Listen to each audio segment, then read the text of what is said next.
When a sitting FBI director stumbles over a name everyone in America already knows, something bigger is happening. The room froze. Cameras locked in. You could feel the tension shift as Dan Goldman leaned forward, asking one simple question: does Donald Trump appear anywhere in the Epstein files? What followed wasn't confusion, it was panic disguised as professionalism. You're about to see the moment an ex-Trump insider now running the FBI cracked under the pressure of truth, because when power starts trembling, that's when the real story begins. Goldman wasn't trying to score political points. He was testing whether accountability still exists inside the most powerful law enforcement agency in the country. Orders that prohibit you from releasing grand jury testimony under Rule 6E. Is that what you're referring to when you say as the law allows? That's a piece of it. Really? What other evidence do those 3 court orders you cited prohibit from being released? Information that was collected pursuant to those search warrants that were limited Wrong. in fashion. Wrong. That's not what the court order says, and that's not under 6E. And you're talking, and I said that's 6E, and I said there was others, and I'm answering that. There are sealed court order documents. There are protective orders. From they are unsealed as part of discovery given to Ghislaine Maxwell. They are no longer sealed. That's just not true. We can argue about it all you want. Okay, well, you agree that there are, so your testimony here is that the reason why you are not releasing all of the videos that you have acknowledged, there are so many, and that the FBI spent thousands of hours of reviewing, the photographs, the photographs that you have. You're saying that you're not releasing those because there's a court order requiring them to be sealed? Is that your testimony? Never said that about the videos. On the totality of the videos, of the thousands of images that were seized pursuant to the search warrants executed at the time,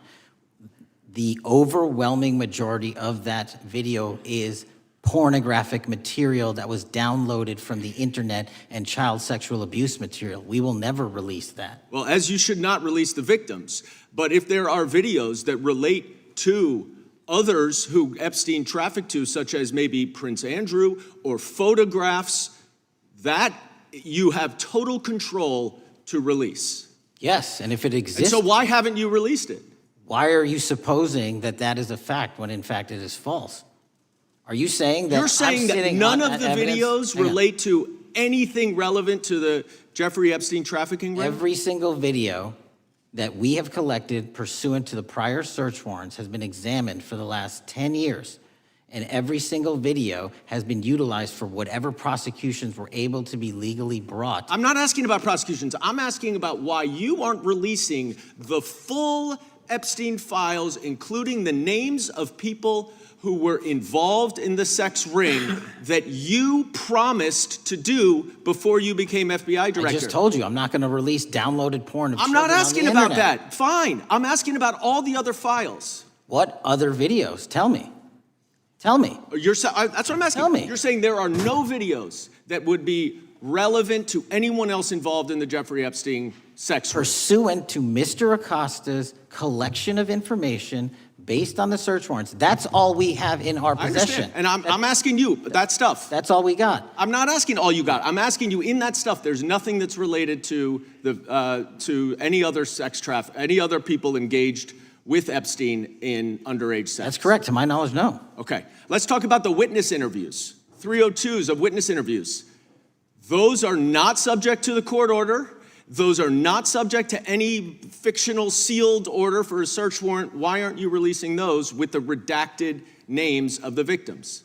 We are releasing as much as legally allowed. That's why we went back to the courts. How is that not legally allowed? Sir, do you know how court orders work? Do you know how protective orders Actually, work? Do you know how Mr. Patel, I was a real prosecutor for 10 years. I know exactly how. So I was a fake one? And I want to understand what the court order prevents you from releasing witness statements that the FBI took. You should know that as a real prosecutor, when the court hand downs a protective order and a motion to seal, the material is sealed unless that judge waives it. Your testimony here is that all of those witness statements are under a court order, a protective order. We are providing everything we can legally provide. No, that's not my question. My question is, why are those witness statements that are not grand jury testimony, that if they were under a protective order are no longer under a protective order, why are they not being released? How are they not under a protective Why order? are you not going to the court like you did for the grand jury testimony to unseal those The records? DOJ did go to the court. No, not on those records. Why aren't you going? You just went on grand jury. Time of the gentleman has expired. You are hiding the Epstein files, Time Mr. of the gentleman Patel. has expired. You are part of the cover-up. Can I respond? Sure can. Any allegations that I'm a part of a cover-up to protect child sexual trafficking and victims of human trafficking and sexual crimes is patently and categorically false, and the work of my So I hope you will talk to them when they Gentlemen's have time has requested expired. to speak with you. Because the Gentlemen's time has victims have expired. Gentleman requested yields and you are back. not responding to them. Director, yes or no? Is yes. The exchange started simple, almost routine, but within seconds Patel's hesitations, his stammering, and his strange detours exposed something much deeper, the quiet machinery that keeps secrets buried when they threaten the powerful. He claimed he didn't hear the question. He repeated it back awkwardly, buying time. The audience could sense it. This wasn't a man caught off guard, it was a man calculating every word, because he knew the weight of that name. He knew that even acknowledging it could send political shockwaves through Washington. And as Goldman pressed harder, Patel's responses began to sound less like legal caution and more like deliberate evasion. But what does the law allow you to release? Goldman demanded. Patel tried to hide behind procedure, grand jury secrecy, sealed orders, legal limits. But Goldman, a former federal prosecutor, wasn't buying it. That's not what 6E covers, he shot back. Those orders don't block witness statements. Each correction stripped another layer off Patel's defense. What was left was the uncomfortable truth. The agency that promised full transparency about Epstein's crimes is still hiding the files that matter most. The longer the back and forth dragged on, the clearer the pattern became. Every time Goldman cornered him with specifics, Patel shifted the subject. He started talking about videos, about thousands of images, about material too explicit to release. No one in the room disputed that such evidence should stay sealed to protect victims, but Goldman's question wasn't about the victims. It was about the enablers, the other names, the witnesses, the people Epstein trafficked to. Patel's refusal to address that distinction said everything. He claimed every video had already been examined, that nothing remained relevant. Yet he never explained why files describing who helped Epstein were still locked away. Goldman moved in again, calm, surgical. The witness interviews, the 302s, those aren't grand jury material. Those aren't sealed. Why haven't you released them? Patel's tone tightened. We're releasing everything we're legally allowed to. How is that not legally allowed? Goldman fired back. Do you know how court orders work? The tension broke into open disbelief.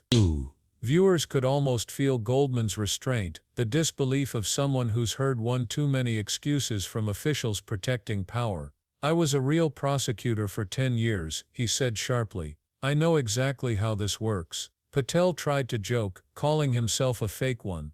But no one laughed. The performance fell flat because everyone understood what was really being said. The FBI was still choosing secrecy.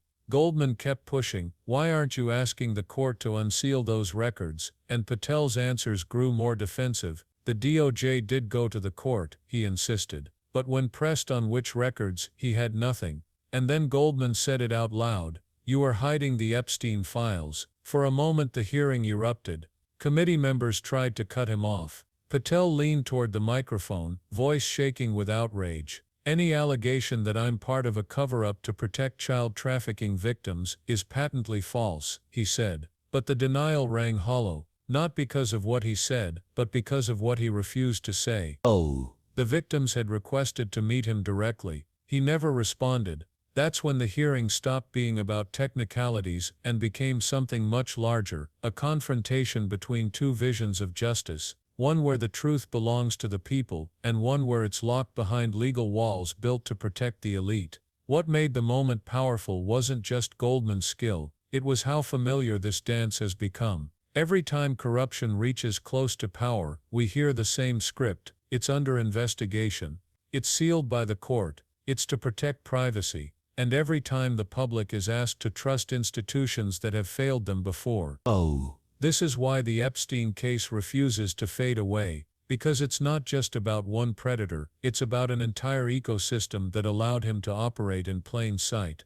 Wealth, influence, political connections, these were the shields that kept him untouchable. The same shields are still protecting others. The FBI insists it has nothing left to hide, yet somehow, no one outside the system has seen the full picture. The names, the interviews, the sealed testimonies, everything that could finally reveal how deep this went. When Patel says everything legally allowed has been released, it sounds responsible. But what it really means is we decide what the public deserves to know. And that's the real problem.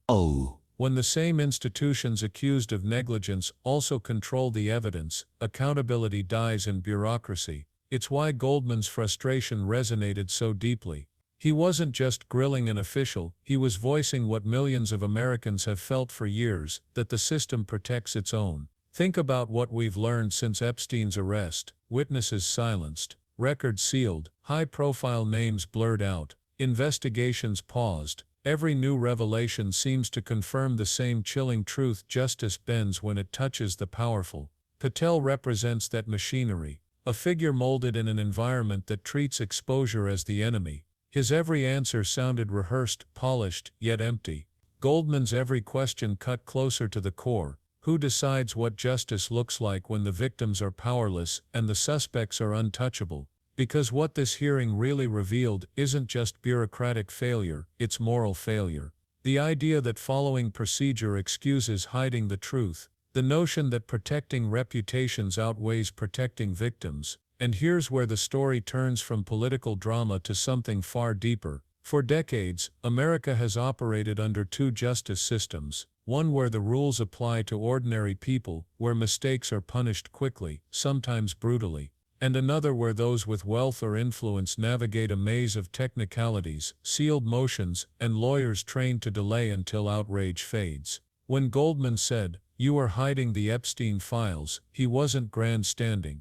He was calling out that second system, the one too many Americans have seen up close. It's the same system that lets white-collar criminals walk free, that shields political donors from scrutiny, that buries uncomfortable truths under classified stamps. Every deflection, every "I can't speak on that," every "we're following the law," reinforces the same message: transparency is optional when power's at stake. That's why this hearing mattered. It wasn't about left versus right, it wasn't about party loyalty. It was about whether truth can still break through the walls of secrecy built by the very agencies meant to protect it. Goldman's calm persistence represented something rare in politics today, a genuine demand for accountability, not performance. He didn't raise his voice for the cameras. He dismantled excuses with precision, forcing viewers to confront the uncomfortable gap between law and justice. Because the longer Patel spoke, the more obvious it became. This wasn't just confusion, it was calculated fog. The kind that fills every corner of Washington when real answers would burn too many bridges. If the FBI truly has nothing to hide, why not release the redacted interviews? Why not let sunlight disinfect the speculation? Every refusal only deepens suspicion. Every delayed disclosure signals protection, not procedure. And maybe that's the point. The powerful don't fear the truth, they fear what the truth would reveal about the systems that keep them powerful. When Goldman locked eyes with Patel and said, "You are part of the cover-up," it wasn't just directed at him, it was directed at every institution that has ever chosen silence over honesty. Every bureaucrat who's ever said, "We'll look into it," and then never did. Every agency that hides behind the phrase "ongoing investigation" to bury a scandal until it's forgotten. The Epstein files have become a symbol, a test of whether justice in America is still capable of facing itself. Because if even in a case this monstrous transparency is optional, what hope is there for ordinary citizens? Moments like this hearing peel back the curtain. They show how authority reacts when challenged not by outrage, but by logic. How the powerful squirm when asked questions they can't safely answer. Goldman's final words lingered in the air: "If you have nothing to hide, prove it." That's the demand echoing far beyond that room. It's the demand of every person who has watched cover-ups destroy lives while officials hide behind laws they twist to their advantage. The truth is simple: secrecy protects the guilty, not the innocent. The more the FBI resists full disclosure, the more it fuels the perception that it's not protecting victims, it's protecting reputations, and maybe that's why people are losing faith in institutions altogether.